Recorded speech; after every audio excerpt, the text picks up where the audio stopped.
Hello everyone. Today we are going to learn about some of the important drugs and their suffixes which will help us to remember the important drugs in our medical life as a student and as a practitioner as well. Okay. So what are we are going to learn? So we are going to start. Now what are suffix? Suffixes क्या होते हैं? The suffix is the ending of the word placed after the word's stem which often communicates meaning.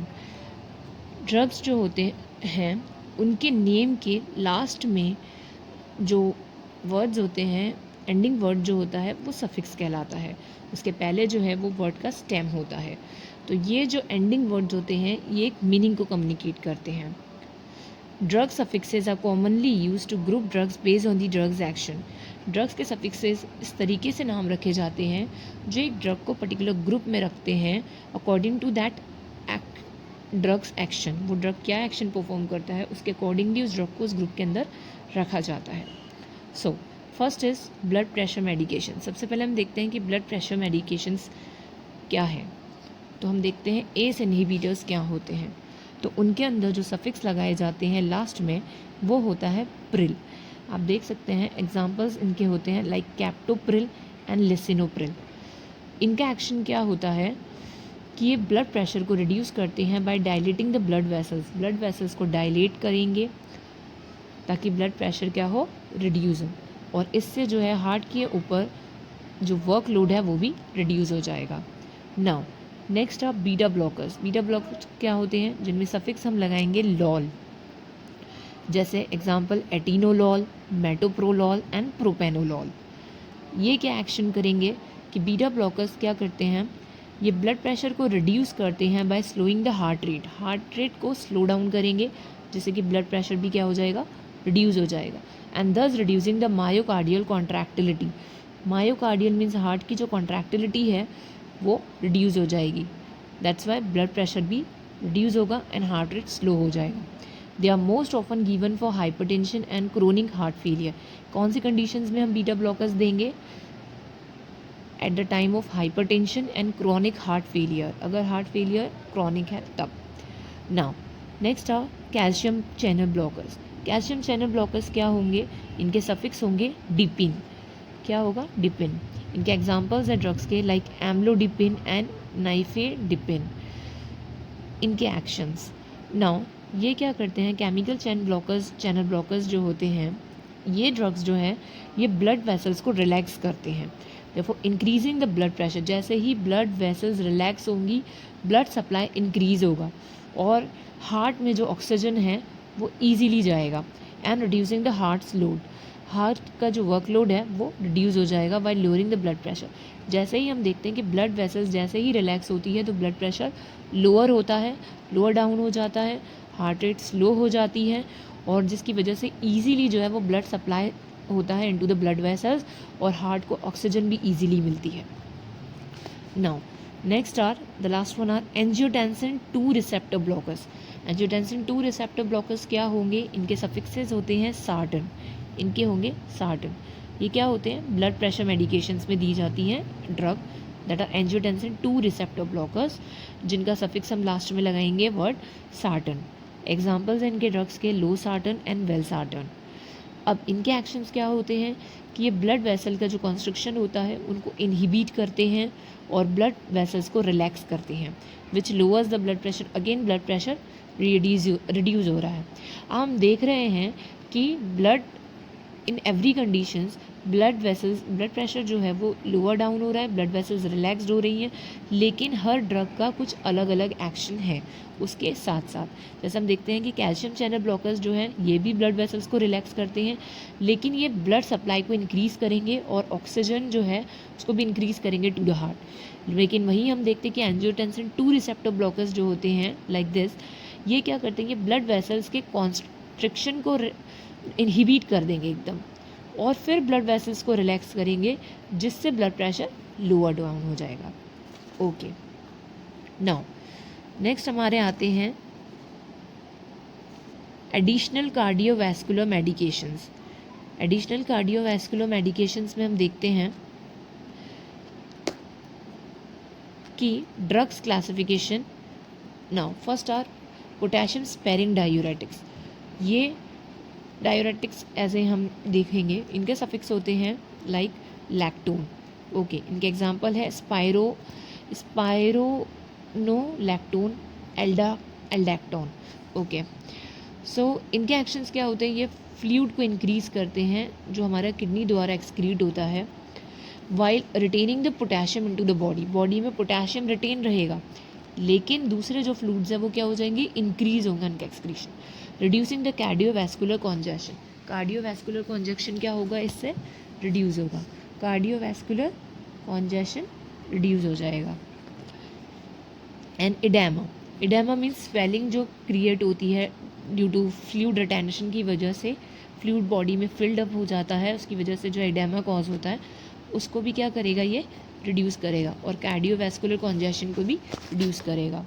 That results from CHF। तो किसकी वजह से होता है ये, CHF यानी कॉन्जेस्टिव हार्ट फेलियर कंडीशन में ये होता है। They also lowers the blood pressure, इससे ब्लड प्रेशर भी क्या हो जाएगा, लोअर डाउन हो जाएगा। Now next are thiazides diuretics. Thiazide diuretics क्या होते हैं, इनके सफिक्स हो गए थायाजाइड। इनके एग्जांपल है लाइक हाइड्रोक्लोरोथायाजाइड। इनके एक्शंस क्या होते हैं, ये फ्लूइड और पोटेशियम जो किडनी द्वारा एक्सक्रीट होता है उसको इंक्रीज करते हैं इनकी क्वांटिटी को, and reducing the cardiovascular congestion. Again ये भी कार्डियोवैस्कुलर कॉन्जेशन को रिड्यूस करेंगे और इडेमा को भी रिड्यूस करेंगे, that occurs due to fluid retention that results from CHF। Again ये भी CHF के कारण ही होगा। ऑब्वियसली CHF कंडीशन अगर आएगी कॉन्जेस्टिव हार्ट फेलियर तो इसमें इडेमा भी होगा और इसके अंदर कार्डियोवैस्कुलर कॉन्जेशन भी होगा जो रिड्यूस होगा द्वारा, किसके द्वारा, थायराइड डायूरेटिक्स के द्वारा। That results from CHF। They also lower the blood pressure, इसमें भी ब्लड प्रेशर रिड्यूस होगा। Now next are antilipidemics. Antilipidemics ये क्या करते हैं, इनका सफिक्स होगा स्टैटिन। इनके एग्जांपल्स हैं एटोरवैस्टैटिन एंड सिमवैस्टैटिन। ओके, स्टैटिन हमको लगाना है।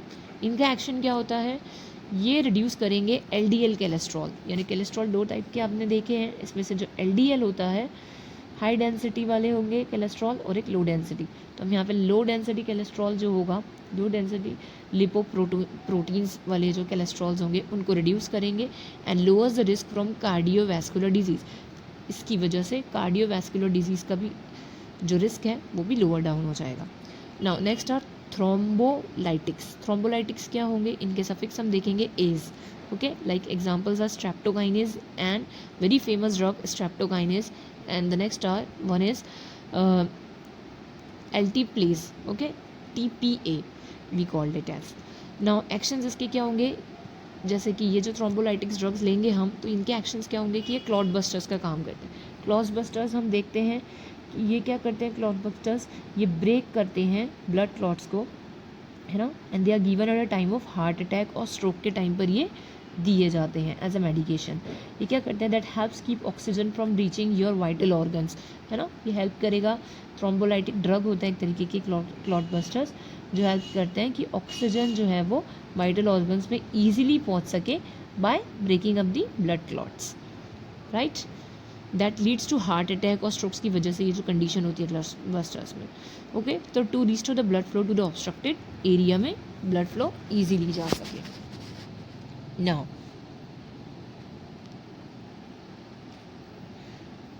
the last one are the antibiotic medications. So here in antibiotic medications में हम बात करें तो कुछ ड्रग्स होते हैं लाइक टेट्रासाइक्लिन्स, इनमें सफिक्स लगेगा लास्ट में साइक्लिन। इनके एग्जांपल्स होते हैं tetracycline, doxycycline, right. Next are the aminoglycosides, इनके सफिक्स होंगे माइसिन, राइट, जैसे कि gentamicin and tobramycin. Now the next are the fluoroquinolones. Fluoroquinolones में हम देखते हैं इनके सफिक्स होंगे फ्लॉक्सासिन। ओके, इनका एग्जांपल है like ciprofloxacin and levofloxacin, very famous drug. इनके एक्शंस होते हैं, ये ब्रॉड स्पेक्ट्रम एंटीबायोटिक्स होंगे सबकी सब, like tetracyclines, aminoglycosides and fluoroquinolones. ये सब जो है ये क्या है, दे आर एंटीबायोटिक मेडिकेशंस। इनके एक्शंस क्या होंगे, ये ब्रॉड स्पेक्ट्रम एंटीबायोटिक्स होते हैं जो बैक्टीरियल इन्फेक्शंस को ट्रीट करते हैं, right. Now the next are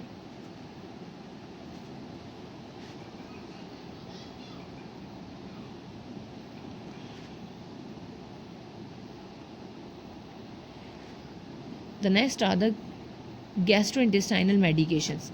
इनकी हम जब बात करते हैं तो इनके ड्रग्स में होते हैं like antiemetics.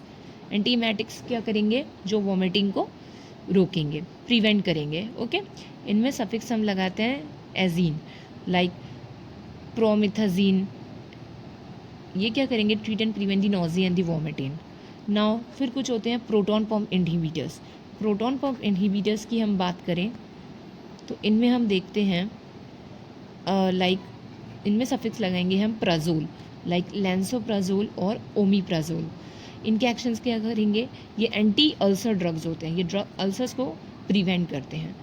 That reduces the gastric acid production. Gastric acid production की वजह से स्टमक में अल्सर्स क्रिएट होते हैं, उनके अगेंस्ट में जो ये है ड्रग्स दिए जाते हैं, because we are talking here about the gastro intestinal medications, right. Now the next is H2 receptor antagonist. H2 blockers जो होते हैं वेरी फेमस इनमें ड्रग्स होंगे, हम इनमें सफिक्स लगाएंगे टिडाइन, ओके, सॉरी टिडाइन लगाएंगे। इनके एग्जांपल्स होंगे like cimetidine and famotidine. Very famous drugs are this one and mostly is the cimetidine, okay. इनके एक्शंस क्या होते हैं, block the action of the histamine into the stomach. ये क्या करेंगे, स्टमक के अंदर जो हिस्टामाइन है उसका सेक्रीशन को ब्लॉक करेंगे by decreasing the production of the stomach acid. Stomach acid के जो गैस्ट्रिक एसिड वगैरह है इनके प्रोडक्शन को डिक्रीज करके। नाउ द नेक्स्ट आर हमारे आते हैं रेस्पिरेटरी मेडिकेशंस। रेस्पिरेटरी मेडिकेशंस में हम बात करें तो these are bronchodilators and the antihistamines. So bronchodilators में हम सफिक्स देखते हैं टेरॉल एंड फाइलिन। इनके एग्जांपल्स हैं एल्बुटेरॉल, लेवाबुटेरॉल और थियोफाइलिन। इनके एक्शंस क्या करेंगे, they dilate the bronchi and the bronchioles. Bronchi और ब्रोंकियोल्स को डायलेट करते हैं, decreasing the resistance in the airway. Airway में जो एयरवे है, किसका एयरवे, लंग्स में जाने का जो एयरवे है एयर का, सॉरी। सो इनमें कोई रिकावट है, कोई रेजिस्टेंस है, उसको डिक्रीज करते हैं and increasing the air flow to the lungs, thereby increasing the air flow easily हो सके into the lungs. Often use for asthma and the COPD। ये कब यूज होते हैं, कौन सी कंडीशंस में यूज होते हैं, अस्थमा में और COPD मतलब क्रॉनिक ऑब्स्ट्रक्टिव पल्मोनरी डिजीजेज में, जो किसकी वजह से होती है, स्मोकिंग की वजह से होती है mainly. Now the next are antihistamines. Antihistamines में हम सफिक्स यूज करेंगे आइन, ओके। इनके एग्जांपल्स है like diphenhydramine, loratadine and the brompheniramine, okay. इनके एक्शंस क्या होंगे, ये एलर्जी सिम्टम्स को ट्रीट करते हैं, लाइक स्नीजिंग हो रही है, रनिंग नोज है, इचिंग है, हाइव्स है, which are cause by histamine activation. किसकी वजह से होंगे, हिस्टामाइन एक्टिवेशन की वजह से, इसलिए हम देंगे anti histamine.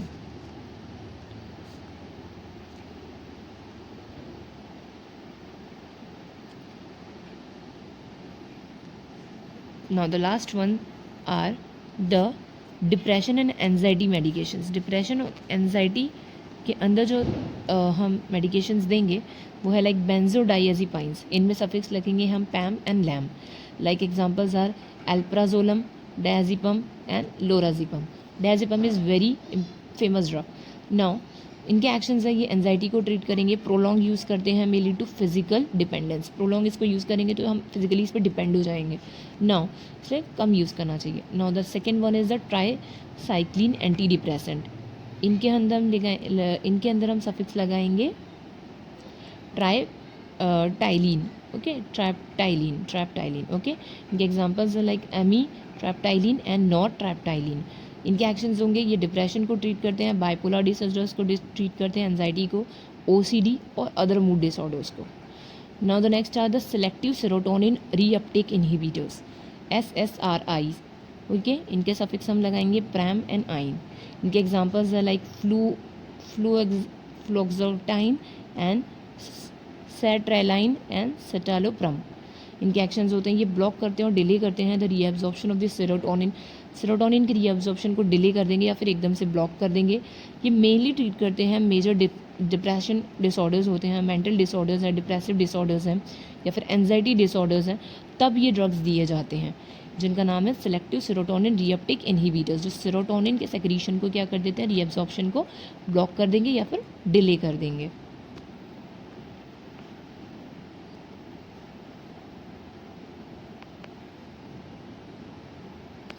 Now the last one are the additional medications में हम देखते हैं ड्रग्स, एडिशनल मेडिकेशंस जब भी दी जाती हैं ऐसे drugs like local anaesthesia, local anaesthetic drugs में हम सफिक्स लगाएंगे केन, लाइक लिडोकेन, जाइलोकेन। ये क्या करेंगे, प्रिवेंट दी इनके एक्शंस हम देखते हैं, prevent the transmission of the nerve impulses और pain without causing unconsciousness. Anaesthesia की कंडीशन में कॉन्शियसनेस नहीं होनी चाहिए, ठीक है, सॉरी अनकॉन्शियस नहीं होना, तो अनकॉन्शियस किया जाता है so that local anaesthetic is given. Now तो ये क्या करेंगे, ट्रांसमिशन ऑफ नर्व इम्पल्सेस को प्रिवेंट करेंगे और पेन को प्रिवेंट करेंगे विदाउट कॉजिंग अनकॉन्शियस, बिना अनकॉन्शियस किए प्रिवेंट पेन, ओके, और the transmission of nerve impulses. Now the next are the corticosteroids. इनमें हम सफिक्स लगाएंगे सोन एंड लून। इनके एग्जांपल्स है like dexamethasone very famous, prednisolone and methyl prednisolone, as we know corticosteroid. इनके actions क्या होते हैं, ये एंटी इन्फ्लामेटरी ड्रग्स होते हैं और ये कंट्रोल करते हैं बहुत सारे इन्फ्लामेटरी रिलेटेड सिम्टम्स को हमारी बॉडी में, so they are given at the time of inflammation in the body. Now the next drug is the meglitinides, okay, so it is a not so famous drug but important, and sulphonyl यूरिएस, इनमें भी suffix लगेगा आइड, दोनों में लगेगा आइड। इनके examples है रिपैग्लिनाइड and नेटिक्लिनाइड and glyburide and ग्लाइपिजाइड। इनके actions होंगे, ये ब्लड में ग्लूकोज लेवल्स को रिड्यूस करते हैं by triggering the production of insulin, insulin production को बढ़ाते हैं, ट्रिगर करते हैं, जिससे ग्लूकोज लेवल डाउन होता है। As we know these are the both opposite drugs of the pancreas, they are use to treat the type of 2 diabetes. Type 2 diabetes को treat करने के लिए हम ये 2 ड्रग देते हैं, that are meglitinides and sulfonylureas. इनका suffix है आइड, इनके एग्जाम्पल्स दिए हुए हैं और इनका एक्शन होता है, ये ब्लड ग्लूकोज लेवल को लोअर करते हैं बाय ट्रिगरिंग और increasing the production of insulin. कब देंगे हम, टाइप 2 डायबिटीज़ में। सो आज के लिए इतना ही। I hope you all guys have enjoyed it and learned it and understood it. Thank you. We'll meet in the next video. Thank you. Keep learning and keep growing.